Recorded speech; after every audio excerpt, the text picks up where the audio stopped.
It is time for your Wednesday Wellness Wake Up with Dr. Sharon Ufberg, brought to you by Napa Massage and Body Care. Go to napamassage.com for more information. Good morning, Dr. Sharon. Good morning, Kelly. It's so wonderful to be here with you. I just have to say, I saw you the other night at Silos, and it was a rocking, fabulous show. Thank you. I really want to encourage people who missed it to make it to your New Year's Eve show, because it was really, you're fabulous. Oh, thanks. You're Thank you, fabulous Dr. here. Sharon. You're fabulous here, Aw. but the music was wonderful. We had a really good time. Yeah, Real and good it time. kind of Some really- great musicians that I got to sing with, so Absolutely. very lucky. And, you know, it's kind of really, for me, it really started off the holidays and started me thinking about the season, and really almost led me to the topic today, which is about, you know, gift giving and what people want, you know, and how to think about what gifts. And I was maybe I wasn't that surprised about that cell phones are one of the very top gifts on the list for kids.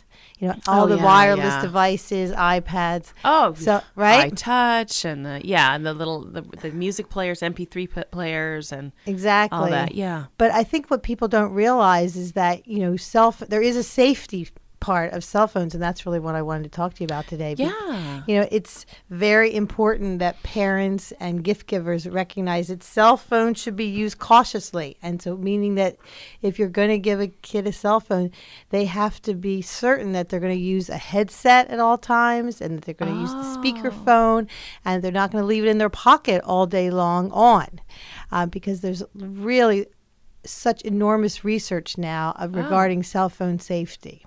Well, I remember hearing something about it, I want to say about a year ago. Mm-hmm. In fact, I even had someone on the show, but research was really sketchy.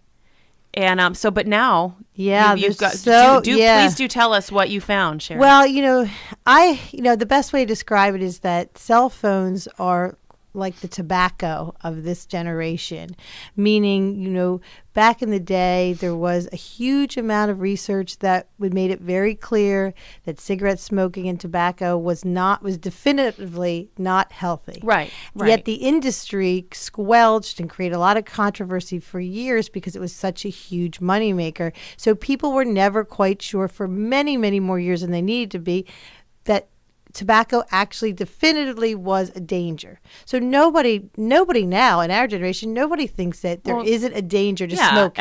Everybody knows. Whether you smoke or not, you know. Smoking tobacco causes lung cancer. There's a direct link. Sure.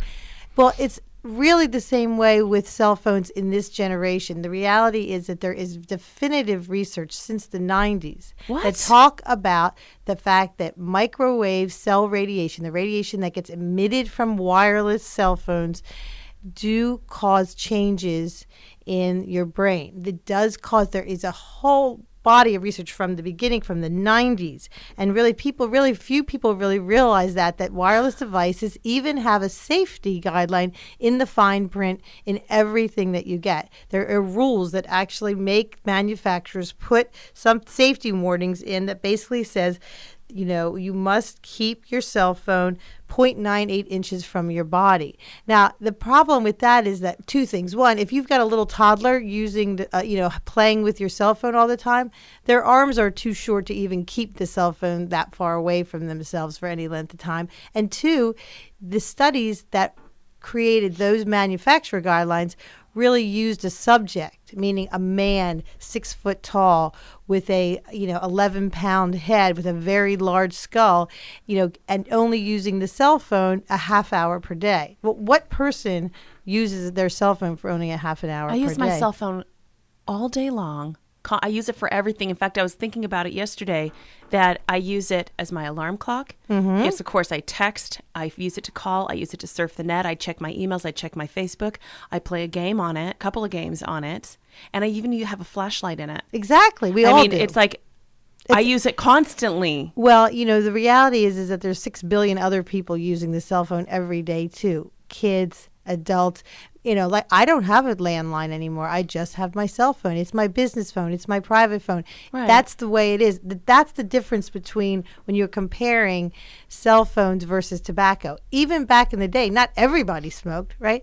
Everybody, man, woman, and child uses a cell phone. Right. So the fact that people aren't being more careful and recognizing that if you've got a cell phone up to the brain of a small child or of your teenager, 8 hours a day, it's a problem. Now, so you're saying, so it's less than an inch away. But really, what the true environmental health trust folks like Deborah Davis, who I think was the doctor you probably interviewed, she wrote the book Disconnect. Yeah. What they're really saying is that was based on a 6-foot-tall man with 11-pound head. So meaning, you should never use your cell phone without a headset to keep yourself much further away from your head.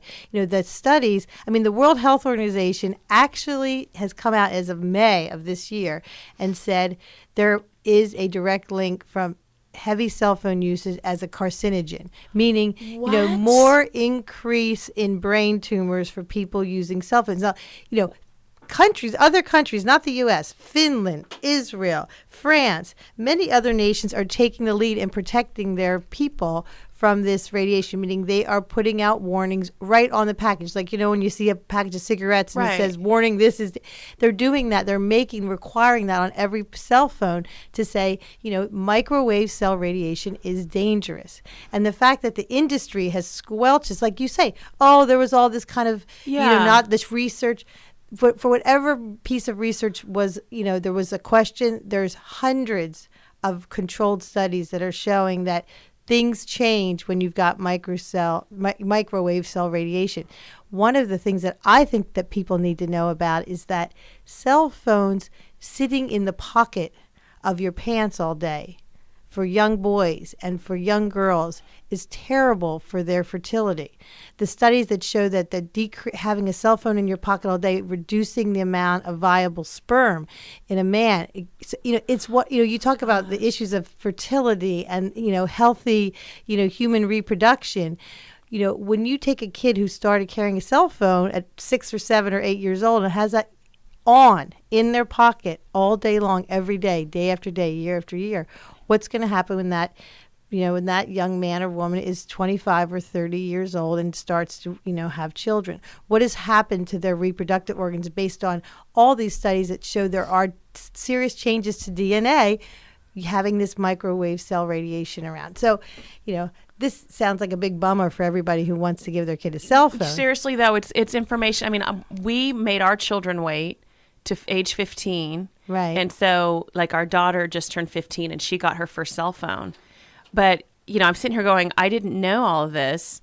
And I feel like I just put something in my daughter's world that could harm her. Well, the thing is, most schools don't want kids to have their cell phones on. And that's true. It's right? off all day long at school. So it's actually turned off. Yes, it's safe. The problem is most rebellious teenagers leave it on so that they can pull it out in a minute on their way between classes and text their friend, right? Well, it's not safe if it's on. If it's turned off, just like, if you have a toddler, I see this all the time. Moms walking, shopping with a kid in a stroller and the kid is playing and chewing on the mother's cell phone. It's because what do kids see their parents have in their hands? Right. So they want it too. They're even selling very, very young versions of cell phones now that actually turn on and Right. Yeah. And that's what you really want to avoid. You want to have a cell phone turned off, and you want to make sure you give a kid a headset. Now, I would say a kid. I have 320-something years old, and I'm constantly saying, are you using your headset? Talk to me on your speakerphone, because that's what you have to do. You just have to repattern our thinking of not putting the cell phone up to our brains.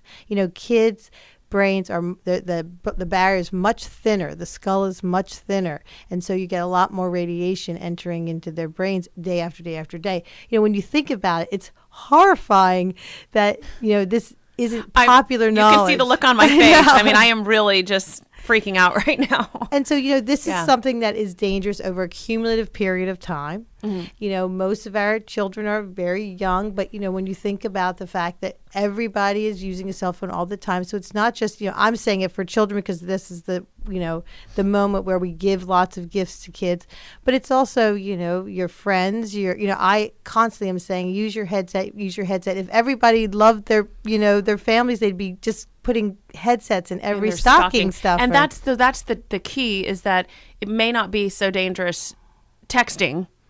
No. But it's like just not putting it up against your head. That's where we're getting into trouble. Or in your pocket where it's against your reproductive organs. I mean, the reality is one of the studies showed that women who didn't have pockets, like when they went into, out at night or where they were working, they would stick their cell phone in their bra. They would stick it up in the top, right. And then that area where the cell phone had been day after day was studied, and there were a lot of cellular changes at that spot. So, when you think about it, so you want to have people turn their cell phones off when they're not using them. If they do need to leave them on, have them leave them on outside of their body. Stick it on a table next to you. Don't keep your cell phone in your pocket all day long. That's what men do. Exactly, but it's very bad for their sperm count. So let's just say, what if your man isn't making babies anymore? Does it matter? Well, it matters in that, when you think that this radiation is entering your body. Right. So, they know there's lots of biological changes that are going on. I mean, when things like this are studied, sperm or fertility is a natural place that gets studied because it has to do with reproducing ourselves over time, and that's an easy thing to change and watch. I can't imagine that if they found that there was actually DNA changes in the brain of lab rats when they did these studies back in the 90s, that there isn't something wrong with having that radiation pulsating through your system all day, every day. I mean, I think we all have been guilty of years of not knowing this, and really an industry that tried to squelch it because it's such a big moneymaker. So, I think there is a way to use cell phones safely. They're here to stay. We're not going to ban cell phone use, but I think, until we can figure out another way to create a wireless, technology that is safe, then people have to just be careful and give their kids very strict rules. I mean, you wouldn't throw a set of car keys to your kids and say, go drive without them really understanding and knowing the parameters, the boundaries, the rules. So it's really the same thing with cell phones. It's like we have to turn back the clock a little bit. We thought this was a very innocuous, safe thing. Yeah. And when it's very upsetting when you find out it's not. So I'm really just here to say, if you're going to give your kid a cell phone, make sure you give them a headset and make sure those phones are turned off. I also read recently that portable phones, that a lot of people have landlines, portable phones. Oh yeah, right. We have those. The set that is the recharging part is where a lot of the radiation comes out. So if you have these portable headsets, don't put them by your bed. Oh, for God's sakes. I'm sorry. I'm sorry. No, I'm so glad you're telling us. So don't put those, the charging thing by. Many people have them at their bedside. Your bedside, right? Of course. No, you have to put them away, not near you, because that's where the radiation is leaking out. The other thing that people don't realize is that, how all the battery problems now we're having because we play so many games on our phones, so it's always almost dying and you have to keep recharging it. Apparently, when it's at that low point is when the microwave cell radiation is the most, because it's trying to pull the cell, it's trying to connect. So there's more radiation at that point than if, the thing's fully charged. So that's another. Anyway, I really recommend people going onto the environmentalhealthtrust.org. Please give it environmental healthtrust.org. This is Deborah Davis's nonprofit that she's been doing such incredibly amazing work trying to get the word out. Will it have some access to studies for those that want to look that up themselves? Yes, and if people can't find things, they can always go on to drsharonufberg.com, and I can always help them get to that information. Also, check out Deborah Davis's book, Disconnect. It has a lot of these studies. She is a scientist. She's been very diligent, and I really thank her for helping get some of this word out when there's a lot of pressure to not. Absolutely. Well, on that happy note, but yet I'm happy because we're getting this good information out. Like you said, comparing it to the tobacco industry, when doctors would do commercials and say, "I smoke, this brand because it's the healthiest one." Right. Exactly. We need to get this information out to the people. So anyway, thanks for letting me share that today, Kelly. Thank you so much, Dr. Sharon. That's your Wednesday Wellness Wake Up, brought to you by Napa Massage and Body Care. They're running all kinds of specials right now for the holidays, and they have gift certificates. And you know what?